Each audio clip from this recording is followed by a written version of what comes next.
Lepo pozdravljeni v podcastu Zadnji meter. Večina od nas, seveda v otroštvu, pričakuje neko varnost, toplino in same lepe stvari. Danes je pa z menoj v studiu gost, ki tega ni imel, ki je imel izjemno težko, travmatično izkušnjo, ampak na koncu iz nje prišel kot zmagovalec. Z menoj je danes Damjan Janžekovič. Damjan, lepo pozdravljen, hvala, da si se mi pridružil. Darko, lepo pozdravljen, hvala za povabilo.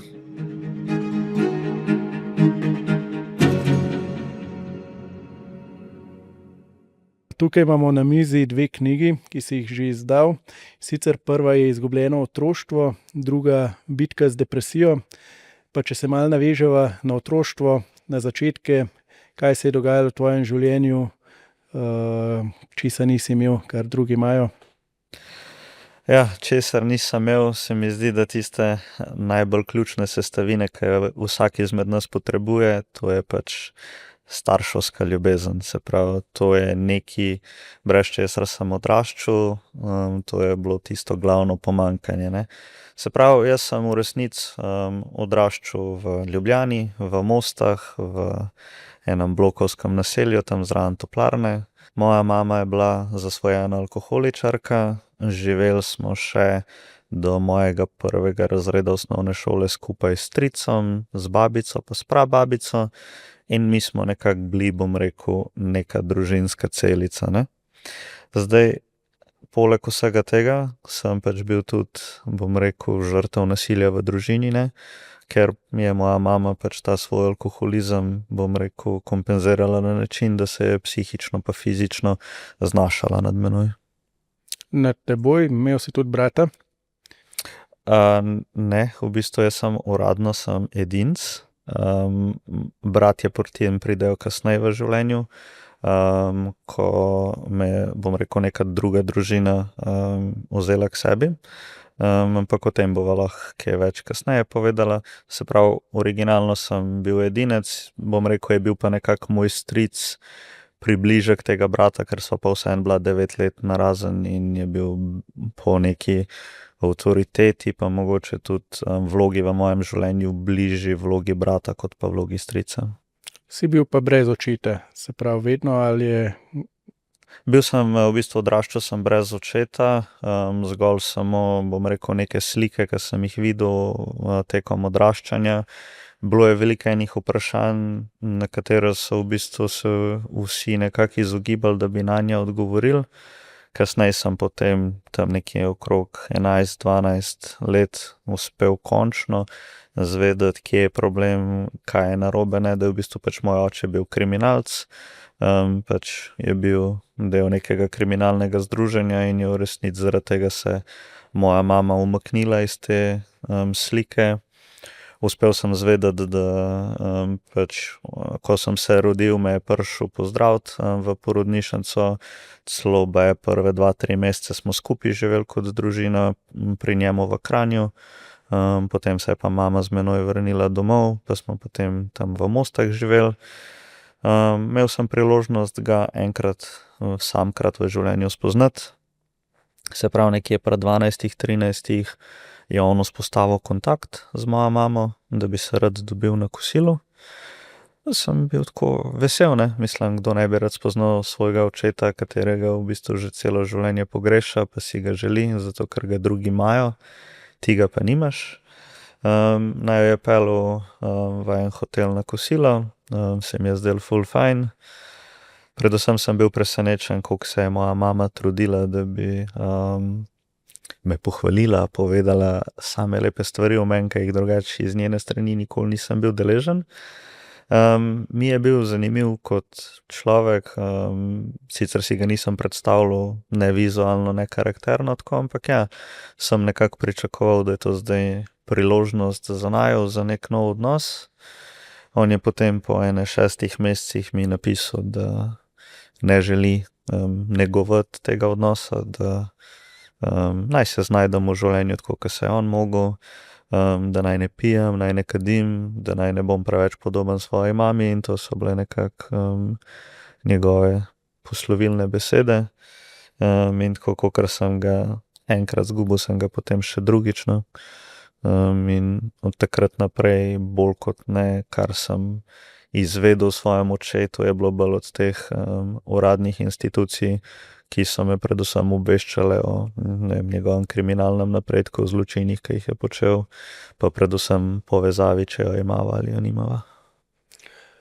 Se ti zdi pomembno za otroka ali pa mladostnika, da pozna svojo identiteto? Recimo jaz, ko nisem odraščal v svoji primarni družini, sem vedno imel ta občutek, da to željo spoznati biološke starše.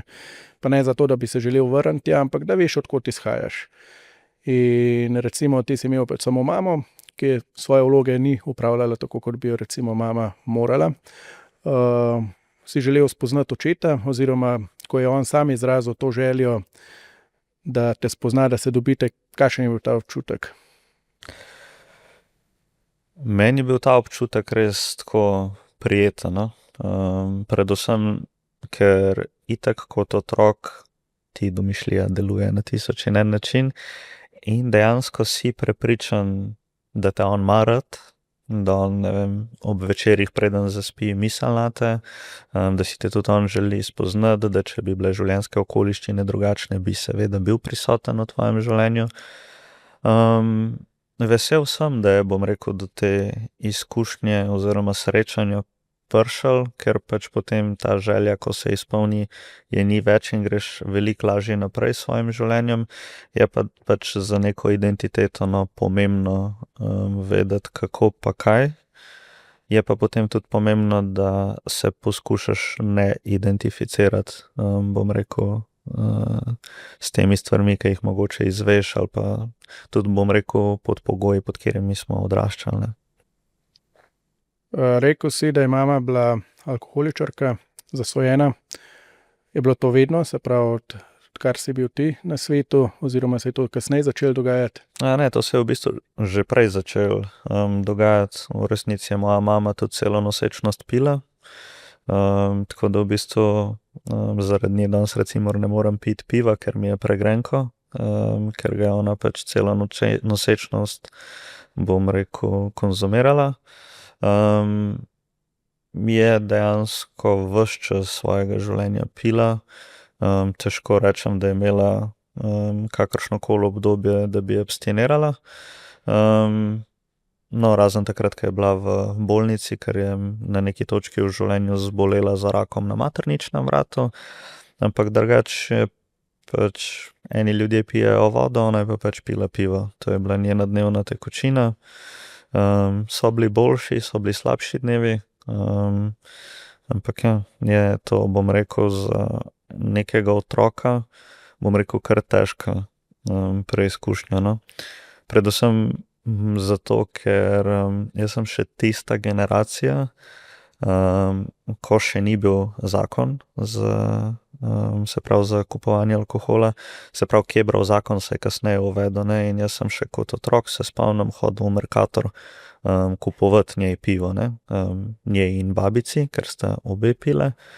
In to je na nek način, kakor da ti svojemu agresorju, ki te zlorablja, daš orožje v roke in zdaj si pa daj duška nad mano.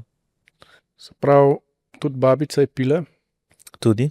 In ona je seveda malo zamižala in tako, kar se je dogajalo doma?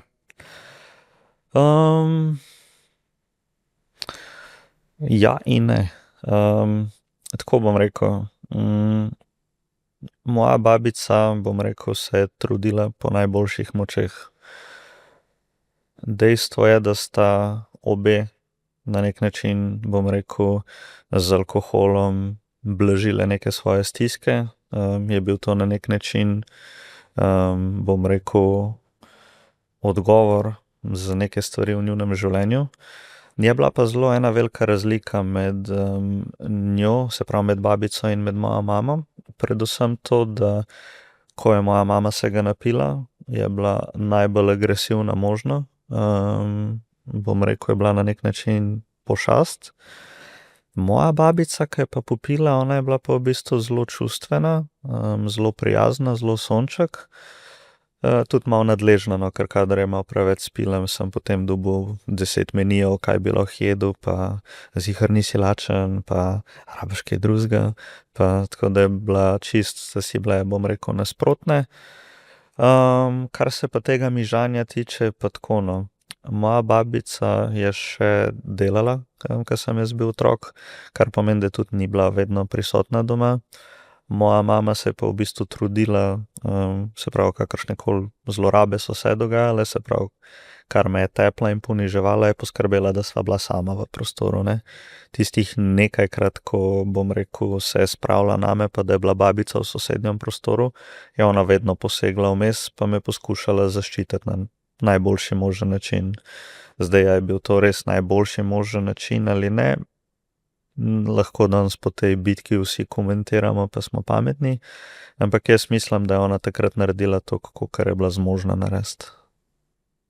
Jaz sem bila skupaj gosta na eni okrogli mizi in si takrat o tej izkušnji govoril in si nekako bil precej kritičen tudi do sistema, da te ni uspel kot otroka zaščititi. Ti si večkrat podal prijavo, če se prav spomnim, oziroma si želel to izraziti, kaj se dogaja, pa te sistem ni zaščitil.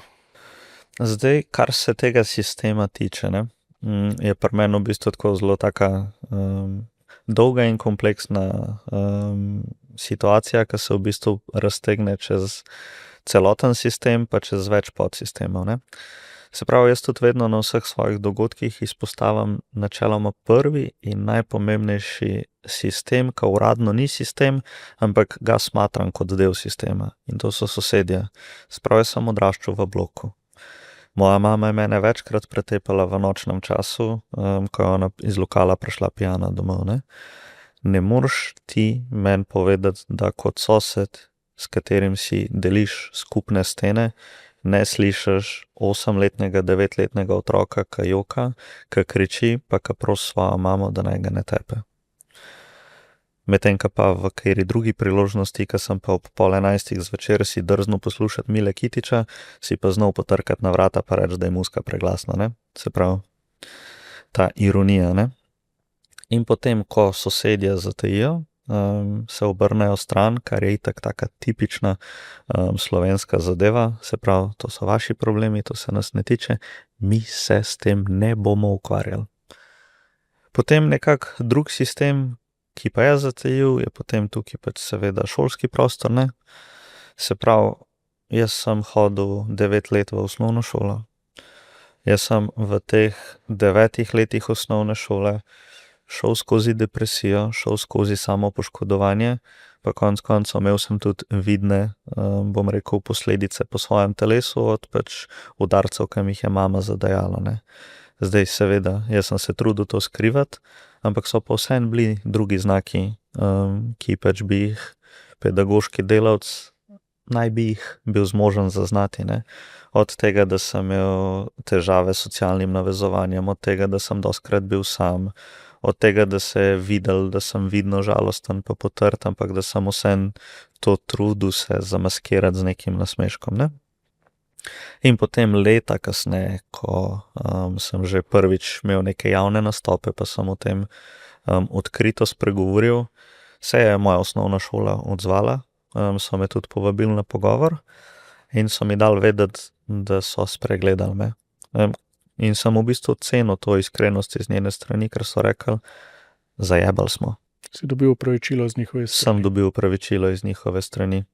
Kasneje sem potem zvedel, da pa je bila v 1. razredu osnovne šole vzgojiteljica, ki me je imela. Ona je nekako začutila, da nekaj ni v redu z mano, pa tudi moja mama ji ni najbolj dišala, ko me je vsako jutro pripeljalo v šolo, ampak ko je to skušala z njimi naglasiti, so jo ostale učiteljice na nek način utišale, ti itak vedno vidiš povsod probleme, ti itak vedno želiš vse stvari potencirati, kao njegova mama je pa ja neka uglejena ženska dama, ki pač svojega otroka pripelje v šolo, ne. Tako da osnovna šola je pač tukaj zatajila in potem recimo pridemo pa do recimo 7. razreda osnovne šole. Tam sem pa pač prvič se soočil s temi občutki depresije oziroma občutka, da mi ni več živeti. In sem s temi občutki šel do svoje osebne zdravnice. In sem pač prišel in sem ji povedal, ne vem, moj svet je trenutno malo bolj siv, tako brez volje do življenja sem, tako ne vem, nič ne čutim, ne vem, kaj naj naredim. In sem nekako upal, da me bo slišala, da me bo razumela, ne. Njen odziv je bil, da pač ja, Damjan, zdaj si pa ti prišel v tista leta. Hormoni, najstništvo, tebi se telo zdaj spreminja in ti si zdaj v šoku, ne. Pa ti bi zdaj veliko raj bil doma, pa igrice igral, pa se imel fajn, kakor pa hodil v šolo, ne. Oprosti, ampak jaz ti pa zato ne morem napisati opravičila. Okej. Te potem pač spregledajo tukaj in greš naprej. Prideš v srednjo šolo, predtem pa vstopom v srednjo šolo se pa zgodi nekaj. Se pravi, jaz sem bil tudi ministrant, se pravi, sem vsako leto z svojo cerkvijo in skupnostjo šel skupaj na morje. In tukaj se iz prehoda iz osnovne šole na srednjo šolo zgodi nekaj. Jaz začnem hoditi v spanju. Ampak jaz začnem hoditi v spanju na način, da se po noč pogovarjam sam s sabo, s 3 različnimi glasovi. Tepam samega sebe v spanju. Zjutraj se ne spomnim ničesar. Tukaj prvi, ki je odreagiral na to, pa se je potrudil nekaj narediti okrog tega, je bil naš župnik. On je takrat poklical mojo babico, jo je prosil, da pač me pridejo iskat na morje. Je povedal, kakšna je situacija in je tudi zelo nazorno dal vedeti, da sem preko tega, kar se je v spanju dogajalo, na nek način nakazal, kaj se dogaja pri nas doma. In jo je prosil, da naj me proba zaščititi oziroma da se naj nekaj naredi. Takrat smo spet prišli nazaj k zdravnikom, so me podnujno napotili na pediatrično kliniko in sem bil prvi primer v Sloveniji, ki so ga zdravili zaradi hoje v spanju, ker je bila tako intenzivna, ne. Oni z mano naredijo milijon enih testov, snemanje glave po dnevi, snemanje glave po noči, EKG, ne vem, MRI, ne vem vse kaj, da so na koncu ugotovili, da ko grem spat, preskočam en cikl faze, se pravi, jaz, ko se uležem, avtomatsko padam v globoki spanec, tistega vmesnega pripravljalnega REM stanja nimam in moj telo se sploh ne zaveda, da jaz grem spat. No in kar se potem v nezavednem začne odvijati, dogajati, jaz začnem projecirati na svoje telo in pač on odigrava to, ne. In glede na vsebine, ki so se dogajale, ne, so se pol te znanstveniki takrat odločili, da bom šel k pedopsihiatrinji in da bova z mamo skupaj pač te stvari tam naslavljala, ne. Ker bil pa sem mladoleten in je bilo nujno potrebno, da je ona prisotna zraven. In zdaj končno prvič v življenju pridemo dejansko do neke strokovnjakinje, ki bi nama z mamo lahko pomagala. Prvo sem jaz imel nekih pol ure, 45 minut pogovorov z njo, potem je imela moja mama, potem smo imela pa še nekih skupnih 15 minut, ne. Meni je ta gospa na sveto zaprisegla, omenila Hipokrata in vse to, da kar jaz njej povem, to ostane med nama. In seveda pač kot nek otrok, kot nek najstnik, ne, sem ji zaupal in sem pač odkrito delil vse z njo.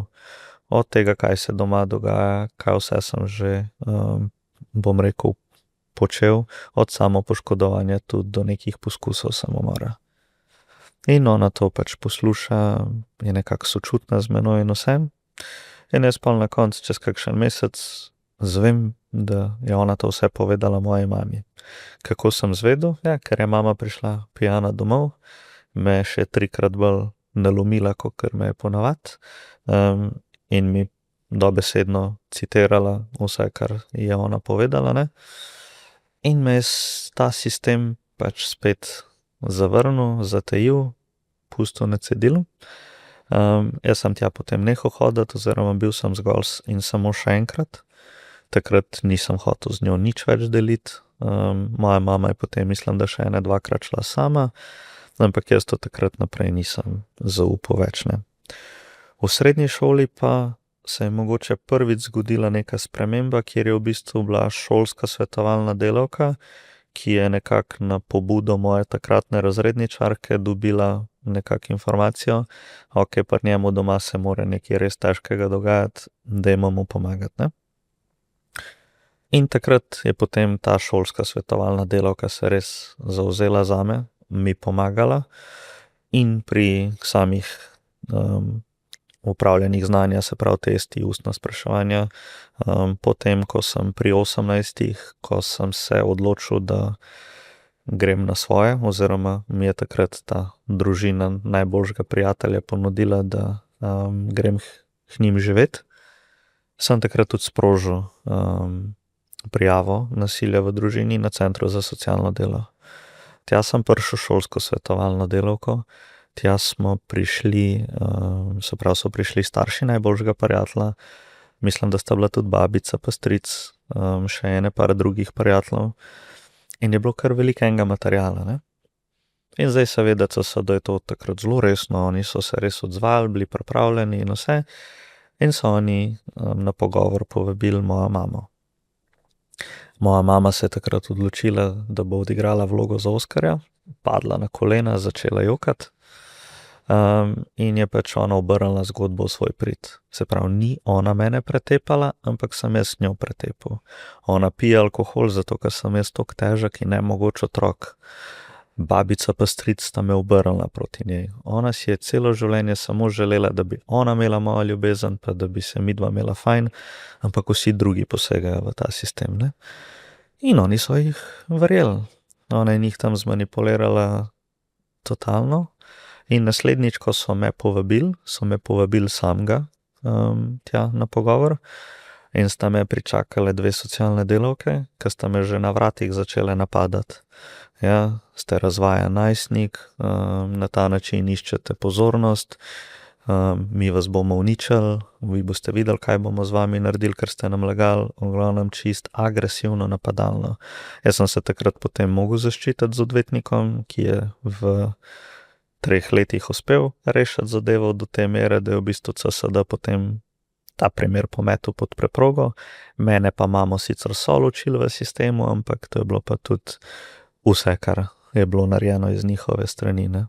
Ena stvar, oziroma, ki je precej skupna vsem, ti si omenil sosede, si omenil šolski sistem, si omenil na koncu, se pravi sistem kot CSD, in nek beg od odgovornosti. Ne? Mi kot sosedje, ti vidiš recimo dostikrat, da se nekaj dogaja, ampak rečeš, mogoče je to samo jaz vidim, slišim, mogoče je v moji glavi, ne bom se s tem ukvarjal, ne bom delal tle sranje ali karkoli, ne.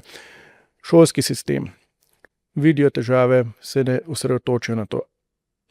CSD, dobil si direkten napad, se pravi, ne strokovan, ampak osebni napad, mi bomo tebe uničili, zato ker si ti nas prizadel. Ampak nekdo, ki mora kot sistem varovati človeka, ne more delovati osebno, se pravi, mora preverjati dejstva in na podlagi tega ukrepati. Ampak zakaj prihaja do tega? Ok, sosedje nočejo težav, nočejo drame, hočejo mirati svoj vrtiček obdelovati.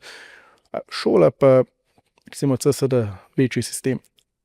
Premalo časa, preveč primerov, ali je problem v slabi izobrazbi, nekompetentnem kadru. Kje je ta težava, da do takih primerov sploh pride? Jaz iskreno mislim, da je kar kombinacija vsega. Jaz sem pač diplomiral iz področja pedagogike, ne, tako da sem tudi lahko videl, kako bodoči pedagoški kader je izobražen oziroma grajen. Dejstvo je to, da je tovrstnih primerov danes vse več. En učitelj v razredu se zelo težko posveti vsakemu posebej, sploh danes, ko je toliko enih odločb, pa motnje pozornosti, pa učno-vedenjske težave, pa ne vem še kaj vse imajo diagnosticirano, in je zelo težko.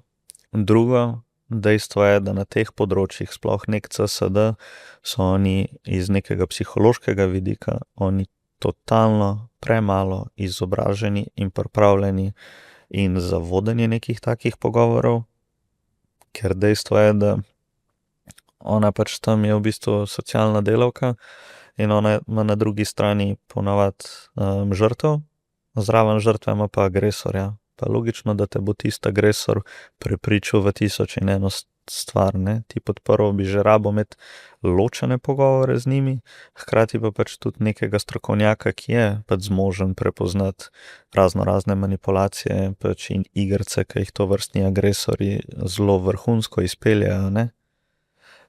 Je pa potem seveda tudi pač veliko neprimernega kadra, ne, tovrstni poklici na žalost nimajo nekih sprejemnih izpitov in potem v te službe pride marsikdo, ki pa mogoče ni najbolj primeren.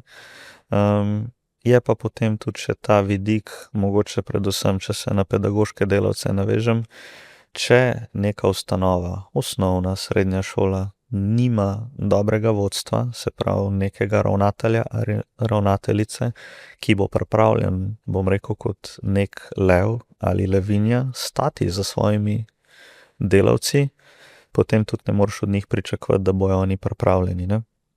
Ker itak skupni imenovalec, kjer največ napak pride, ker so šole, ki se tega držijo, pa oddajajo prijave, pa vse to, in največkrat zadeva pade žal na CSD-ju.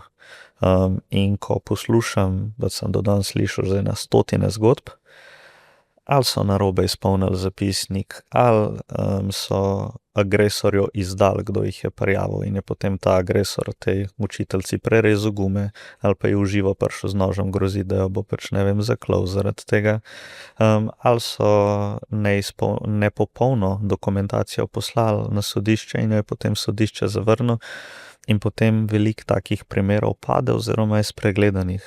Ta žrtev, ki pa trpi, pa ka v bistvu rab samo nekoga, da jo pač zaščiti, pa nima neomejeno energije, da bi še enkrat šel čez to, pa še enkrat, ker na neki točki itak vidiš, da če se grdo izrazim, sistemu dol visi zate, dvigneš roke in pač rečeš, jebi ga, tako mi je namenjen. Na koncu moraš poskrbeti za lastno preživetje in Ja, moraš najti rešitev. Omenjal si zelo inteligentno, taktično delovanje tvoje mame, ki je zelo znala prikrivati, kaj se dogaja oziroma manipulirati. A je to neka lastnost odvisnikov, da znajo biti izjemno dobri v manipulaciji, a ne? Ker recimo tudi psihopat, narcis vedno išče zunanje dejavnike, ki jih lahko krivi za svoje težave, isto pa odvisnik, a ne, dokler, zato pač kako se alkoholiki zdravijo, da dokler ne priznaš, da imaš težave in si nemočen, ne moreš se ozdraviti, a ne. Se pravi, vedno pa tisti, ki vztrajajo v odvisnosti, vztrajajo v tem, da so drugi krivi za njihove težave. In zelo dobro znajo to predstaviti. Ja, ne, se čisto popolnoma strinjam s tabo, je to kar neka skupna lastnost, nimo sem zdaj v odtenkih različnosti, ampak ja, moja mama je bila zelo vešča o tem, ona v bistvu je v prvi vrsti znala najboljše z mano manipulirati, ne. Na dogodkih, ki jih imam, osnovne šole, srednje šole, me največkrat vprašajo, ok, zakaj nisi komorkoli povedal svoje zgodbe. Iz čisto enega preprostega razloga, zato ker me je moja mama spodbujala, da naj ljudem povem, da me ona tepe doma. Ona je meni vedno govorila, pejt, Damjan, pa povej celemu svetu, da te jaz doma tepem, pa bojo vsi videli, da si pač poreden otrok, da nisi dovolj dober, pa te pa noben več na tem svetu ne bo imel rad, ne. Ona je mene dejansko že kot otroka prepričala, ti to v meni vzbujaš, jaz tebe tepem zgolj in samo zato, ker ti ne poslušaš, ker ti ne delaš tako, kot jaz zahtevam in pričakujem od tebe, pa zato, ker nisi tak, kot jaz hočem, da ti si, ne.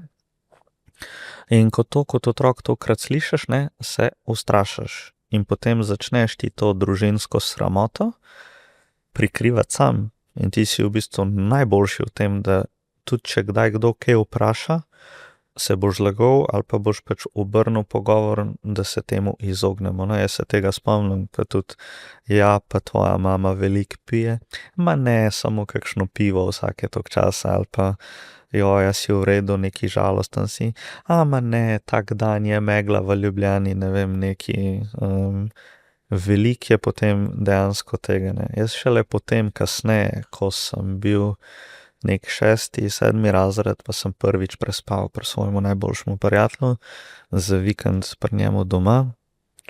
In ko sem videl, kako se on pač kot normalen otrok obnaša do svoje mame, ne vem, pa da kaj ušpič, pa da ne posluša pa neki, pa je bil maksimum njene reakcije to, da kaj je pač zgubila živce, je samo povzdigala na tom glasu, pa pač se je mal, bom rekel, zadrla, pa zdaj boš pa da umir.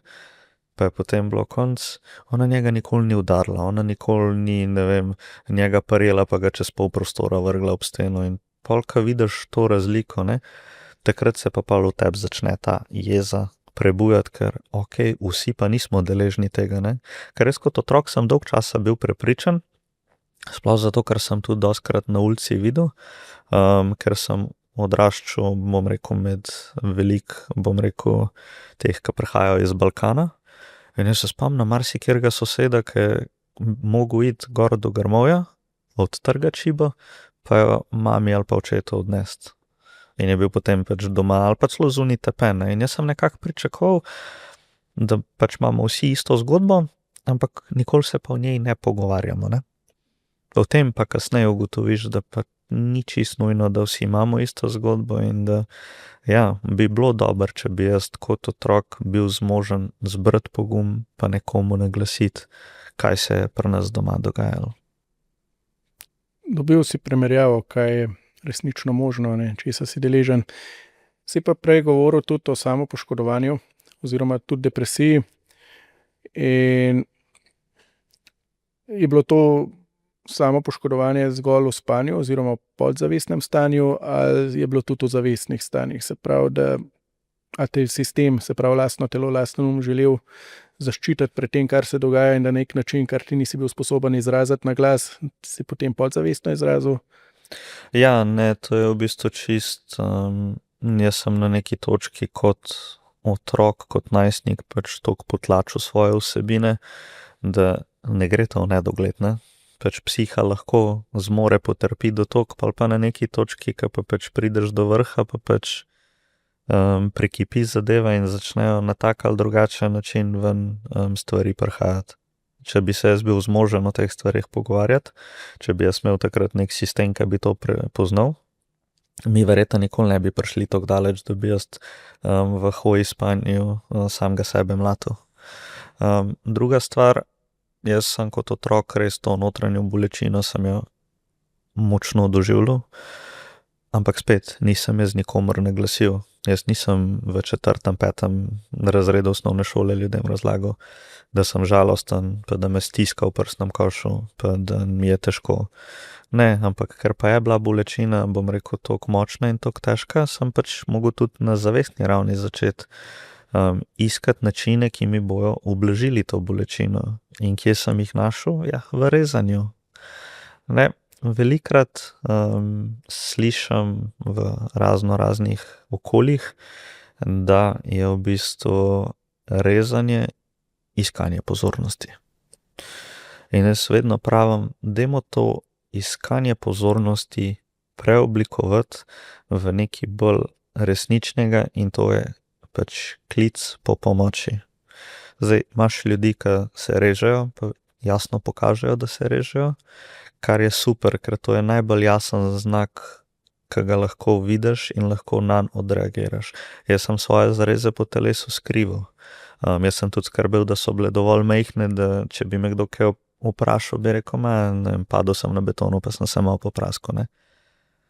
Zakaj pride do tega? Kaj človeka pripelje, da je pripravljen samega sebe fizično raniti in poškodovati? Preprosto to, da vsaka zareza, ki sem jaz naredil, pa so to sprva bile zareze na eni roki, pa so bile potem zareze na drugi roki. Ko sem roke zapolnil, smo šli na noge, ko sem noge zapolnil, smo šli na telo. Vsak košček kože, ki sem ga našel, sem si ga sposodil na nek način za regulacijo te notranje stiske, ki sem jo doživljal. Ker to, kar sem jaz doživljal na fizični ravni takrat, je meni ublažil to notranjo stisko. Se pravi, jaz sem lahko, pa tudi če sam za 5 minut, da nisem rabil čutiti te notranje stiske, te notranje bolečine, je bilo meni v življenju lažje. Ne? Ampak to je seveda nefunkcionalen pristop, to ni ok. Ampak žal kot nek mladostnik takrat nisem drugega poznal in sem zato od 4. razreda osnovne šole pa do 1. letnika gimnazije pač imel obdobja samopoškodovanja. Prav jeza, preusmerjanje pozornosti na fizično bolečino, depresija, ampak rekel si, zanimivo mi je to, da greš naprej v neko pozitivno zgodbo, ker lahko bi s tem nadaljeval, iskal seveda zunanje vzroke, krivce, ki sigurno so realni, ampak danes v bistvu živiš neko polno življenje, nisi jezen, nisi, verjetno nisi, a ne? Ne. Neko prevzemanje odgovornosti, izbira v bistvu, a ne, ker temeljno je verjetno izbira, da ti verjetno nisi bil zadovoljen s tem življenjem, ki si ga imel. Da to, kar sam sebi počneš, kako živiš, kako tlačaš svojo bolečino, ti ni bilo v redu in si želel najti rešitev za to. Kako je v bistvu to iskanje rešitve potekalo? Kam si se obrnil, poleg seveda terapevtov, prijateljev? Ta moja pot je v bistvu zelo zanimiva, zato ker sem jaz tam do svojega 20. leta sem probal marsikaj, da bi moje življenje bilo drugačno. Od tega, da sem se trudil, bom rekel, prilagoditi maminim željam, v upanju, da me bo začela imeti rada, pa ni nič od tega pomagal. Sem se trudil, pa sem poklical sistem na pomoč, pa me je sistem potem pač pustil na cedilu in me je pač zaznamoval na tak ali drugačen način. Je bilo tudi obdobje, ko sem začel hoditi k psihiatrom, sem jih zamenjal ogromen iz zgolj in samo enega razloga, ker nisem želel jemati antidepresivov. Potem končno se je malo, bom rekel, neke sreče nasmehnil. Sem preko klinične psihologinje, ki je naredila z menoj razne teste, dobil te razne diagnoze, depresija, panična motnja, vse te stvari. In sem takrat začel obiskovati psihoterapeuta. Tako da pri 19 letih je ta psihoterapeut bil neka moja prva svetla točka iz vidika sistema. Hkrati potem je bil tukaj moj takratni novi župnik, ki je tudi odigral res ključno vlogo pri vsemu temu. Potem pa sem bil star 20 let, glih sem zaključil z maturo, bil kanček neuspešen, zato ker nisem bil sprejet na faks. Sedel sem v cerkvi, v kateri sem bil krščen kot otrok, imel sem en, bom rekel, življenjski pogovor s svojim župnikom, s Primožem, in takrat sem bil v tisti cerkvi, ziher ene 4-5 ur, imel enega najbolj reflektivnih pogovorov možnih samim seboj. In sem bil tako, ok, tukaj smo, da smo dosegali samo dno, se pravi, star sem 20, za sabo slabo otroštvo, slabo najstništvo. Po 18 mi je mama probala vzeti življenje in bila pri tem neuspešna. Po 18 se potem odselim k družini najboljšega prijatelja in mi oni tam začnejo pomagati. Po 18 sem tudi začel delati na bencinskem servisu preko študentskega dela. Pri 20 uspešno do neke mere zaključim pač to gimnazijsko pot, ampak mi akademska pot ne omogoča, da grem naprej, ker pač mi je ena točka zmanjkala, ne? Počutil sem se kot največji failure v lifeu možno.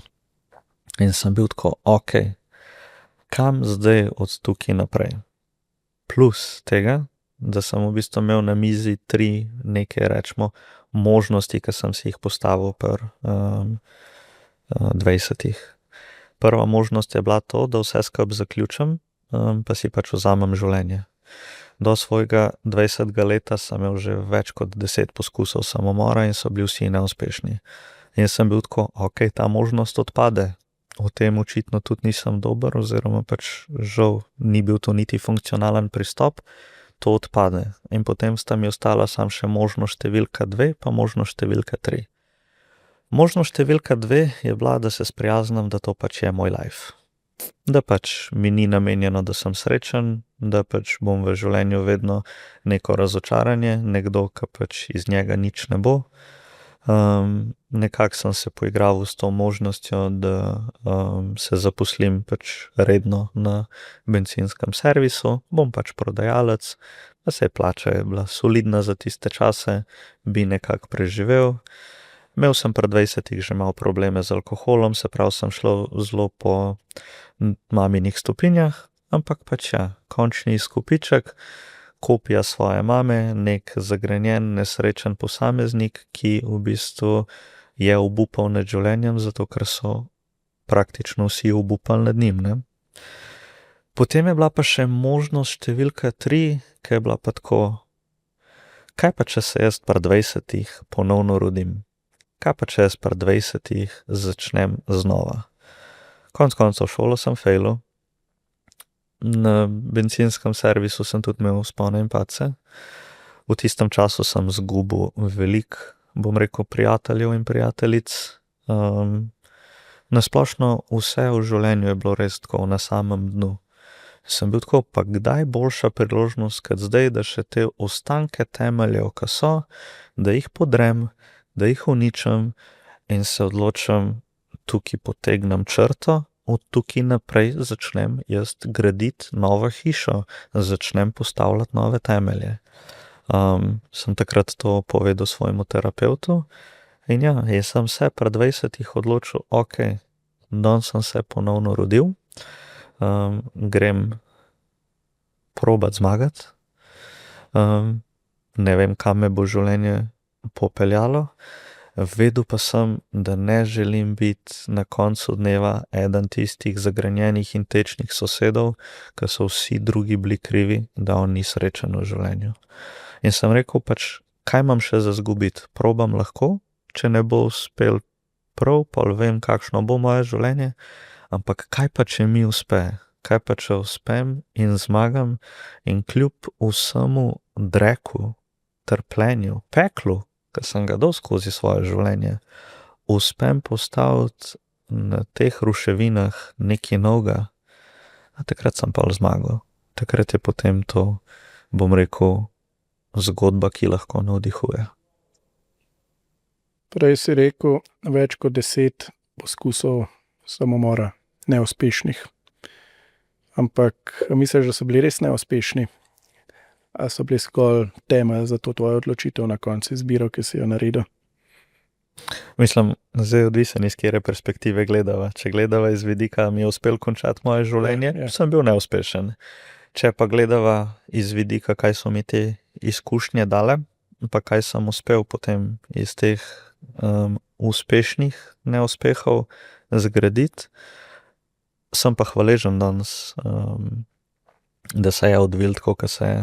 Danes, ko gledam za nazaj, pa ko sem pač in prek svojih knjig in prek terapij reflektiral, bom rekel, svoje poskuse samomora, sem danes toliko neizmerno hvaležen, da mi noben od njih ni uspel.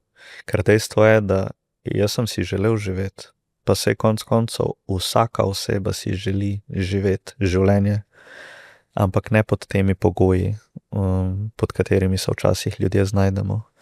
Jaz samo pač sem želel obupati nad življenjem, zato ker življenje, ki mi je bilo v tistem trenutku dano, ponujeno in sem ga živel, ni bilo niti približek tega, kar sem si zaslužil, kar mi je pripadalo, pa kar bi nek otrok v svojem primarnem okolju, primarnem sistemu nujno potreboval.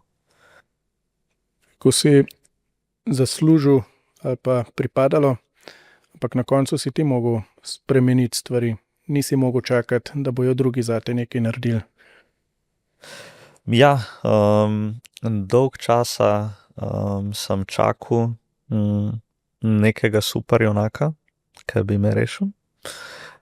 Dolg časa polagaš, bom rekel, to moč drugim ljudem. Pol na neki točki sem se pa odločil, da bom jaz to moč vzel v svoje roke in da bom začel pač prvo jaz, se pravi kaj lahko jaz naredim, da bi moje življenje bilo drugačno. Potem pa, ko in če potrebujem pomoč, da jo znam jasno in glasno nasloviti tistim ljudem, ki pa so bili čez to, bom rekel, težko obdobje, vse skozi prisotni z menoj. Se pravi, vsem sta bila tukaj babica pa stric, ki sta me v najboljši meri možno podpirala. Je tukaj potem bil moj duhovnik, so potem bili najboljši prijatelji, njihove družine, šolska svetovalna delavka v srednji šoli. Se pravi, jaz nisem bil čist brez neke opore v življenju, ampak ja, šele ko sem jaz se odločil, da bom svoje življenje začel spreminjati, pa da bom začel drugače delati, le takrat je v bistvu tudi ta njihova opora, ta njihova oskrba lahko dosegla svoj namen.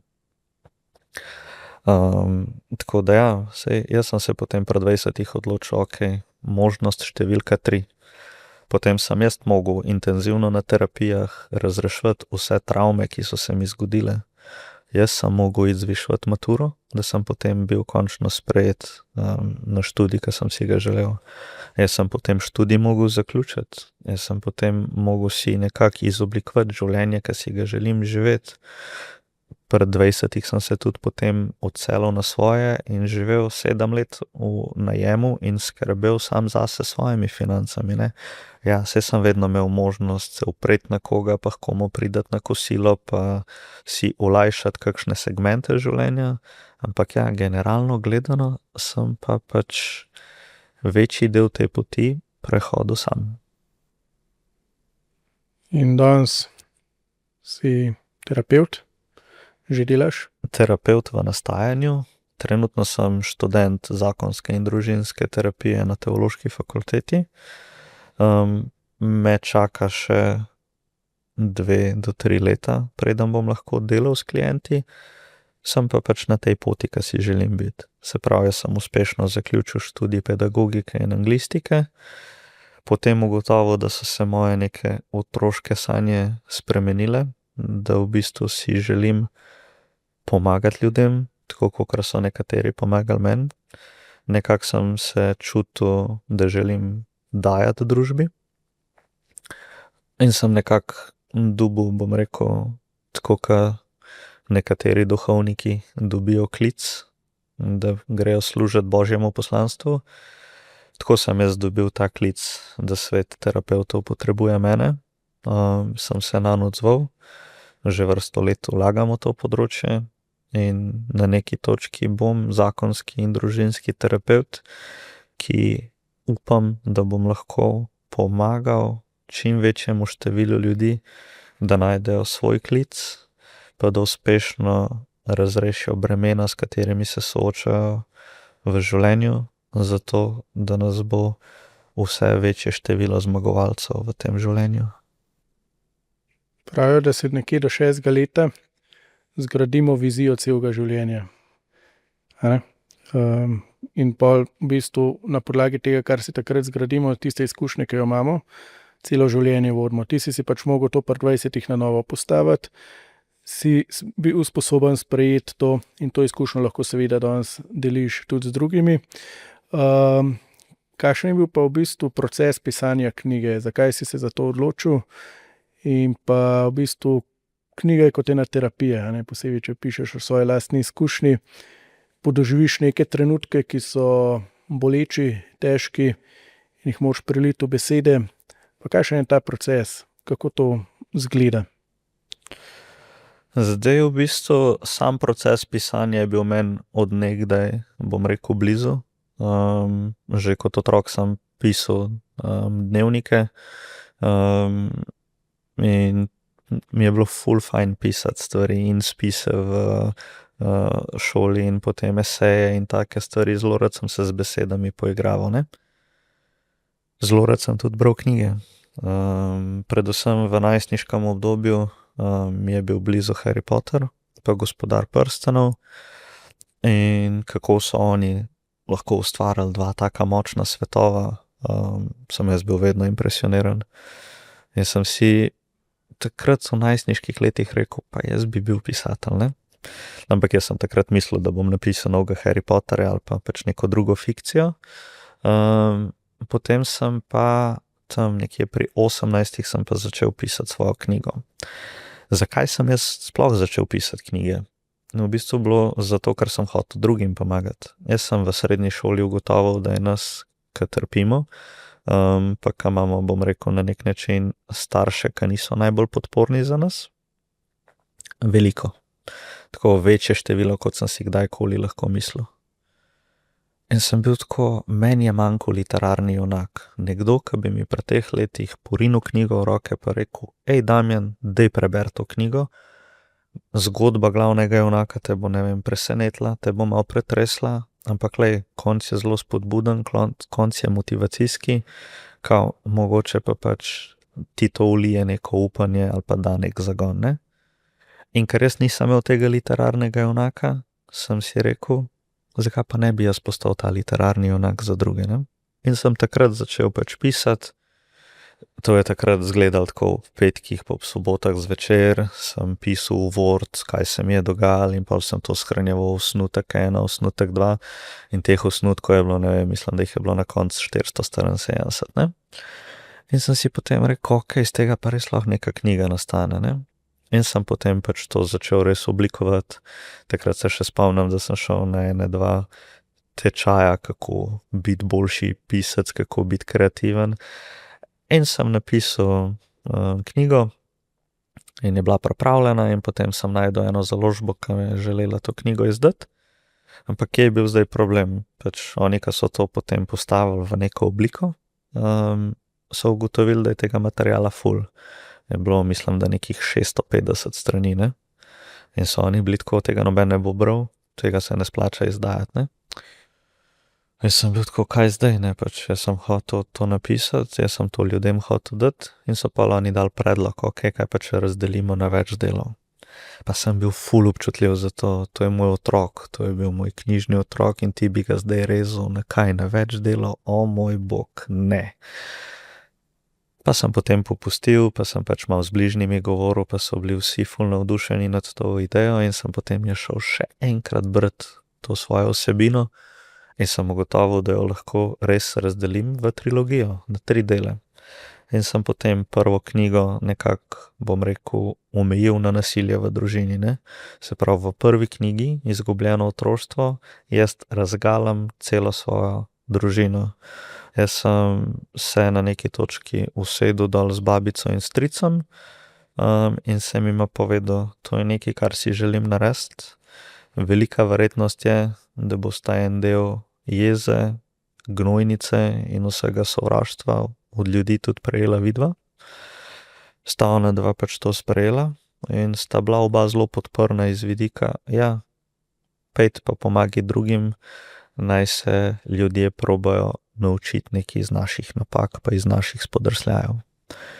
Druga knjiga, Bitka z depresijo.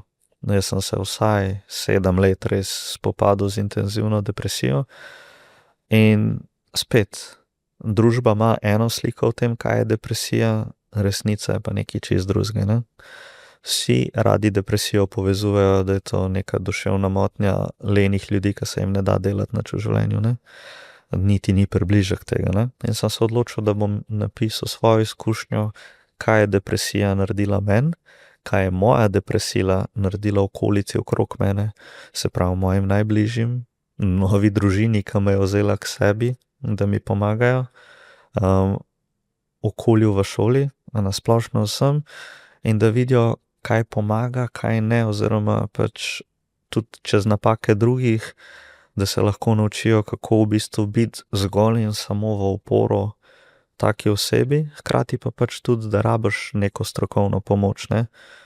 Jaz nisem nek zagovornik antidepresivov, zato ker pač sem mnenja, da depresija pride zato, ker je pač psiha doživela nek napad, neko trpljenje, neko bolečino in pač te bolečine s tabletami ne moreš rešiti, ampak jo moraš rešiti na način, da to rano, ki krvavi, to rano, ki je zagnojena, da jo zaceliš in da lahko ta oseba predrugači to trpljenje, ki ga je imela in začne znova.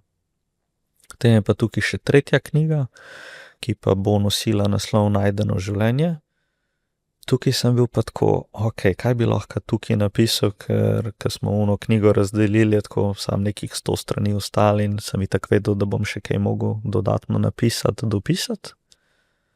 Pa sem potem ugotovil, da zelo hitro bom imel vsebino, ker kaj se je zgodilo. Ljudje so prebrali drugo knjigo in so bili tako, ok, prestol si depresijo, kaj bo pa v tretji knjigi?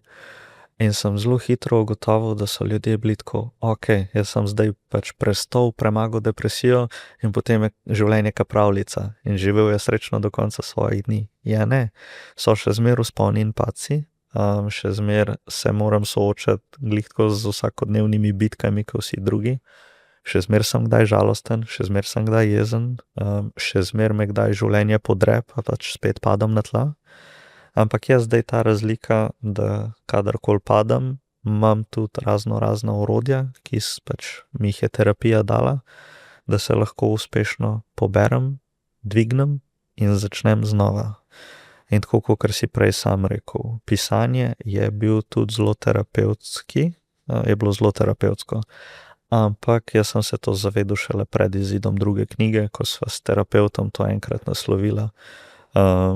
Kaj on meni rekel, Damjan, pa sej se ti verjetno zavedaš, ne, da je tebi te knjige, ta proces pisanja 1000-krat bolj pomagal, kot pa pač vsa ta srečanja, ki sva jih midva imela, ne.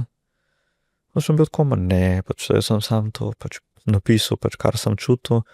In potem, ko sva midva šla skupaj to, ne, pa vse blokade, ki sem jih imel, ne, jaz nisem imel tistih tipičnih pisateljskih blokad. Ne, jaz sem imel nečustvene blokade, kjer, ok, prišli smo do ene velike rane in zdaj ta rana rabi čas, da se jo naslovi, da se z njo dela. In včasih po pol leta nisem nič napisal. Potem je pa kar stekal, ne. In v bistvu, ja, ko sem potem naredil neko refleksijo za nazaj, sem ugotovil, da s tem, ker sem si dovolil še enkrat iti surovo čez celotno svoje življenje, ga ovrednotiti, ga pogledati iz različnih zornih kotov, ja, da je bila to najboljša terapija zame. Rekel si, da je še vedno borba. Tako da tvoja zgodba je v bistvu dokaz, da ne glede na to, kaj se nam zgodi v življenju, lahko to spremenimo. Imaš kakšen nasvet za vse ti ljudi, ki so v podobni situaciji kot ti ali pa doživljajo težke trenutke, ne vidijo izhoda? Jaz mislim, da najboljši nasvet, ki ga lahko ljudem dam, je to, da vedno je na koncu luč. Včasih je to zelo majhna svetilka, včasih je to mogoče samo ena sveča, ampak je še zmeraj nekaj, ki tam sveti za nas, pa ki je lahko, bom rekel, neko vodilo za naše življenje. Najbolj ključnega pomena se mi zdi to, da smo v življenju obdani s pravimi ljudmi. Tistimi, ki nas vidijo, tistimi, ki nas slišijo, in tistimi, ki so pripravljeni nas sprejemati takšne, kot smo, z vsemi, bom rekel, esencami, ki jih imamo. Vsi imamo in dobre in slabe lastnosti, vsi nosimo neke, bom rekel, sence in demone v sebi, ampak imeti ob sebi ljudi, ki te imajo radi in te sprejemajo takšnega, kot si, to je potem pač tudi lažje, ne? Ker potem prideš do točke v življenju, ko se nehaš spreminjati zaradi drugih, ampak če se spreminjaš zgolj in samo zaradi sebe. Če govorimo zdaj o nekih težjih stvarih, se pravi, da pač nekdo res rabi pomoč, strokovna pomoč je tukaj ključnega pomena. Najdeti nekoga, ki bo delal s tabo, ki ti bo pomagal predelati te težke vsebine.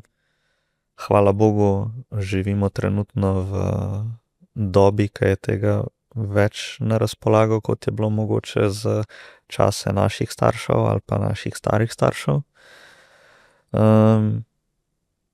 Predvsem pa ja, verjeti, da je življenje lahko drugačno, da če damo življenje v smislu, da je življenje ena knjiga, da ni slaba knjiga, ampak je sam pač ene par težkih poglavij in da je še veliko nenapisanih strani, da je še veliko nenapisanih poglavij in da je mogoče samo to težko obdobje, trenutno prehodno obdobje, nek character development in da ima vsak izmed nas možnost začeti znova. Damjan, hvala, ker si delil svojo zgodbo, se odprl in jaz verjamem, da bo tvoja zgodba, vse tvoje izkušnje marsikomu pomagale, da jim bo lažje. Verjamem in upam, da bojo tudi tvoje knjige marsikomu pomagale. Te pa seveda želim vse dobro, da bo čim manj padcev, čim več vzponov in da bomo še o tebi veliko dobrega slišali. Hvala za povabilo, hvala, da si dal to možnost, da nasloviva ene pomembne in življenjske tematike, pa gremo novim zmagam naproti. Drage gledalke, gledalci, poslušalke in poslušalci, hvala, da ste bili danes z nama. Vas tudi vabim, da podcast delite, se naročite in tako marsikomu omogočite, da bodo slišali Damjanovo zgodbo.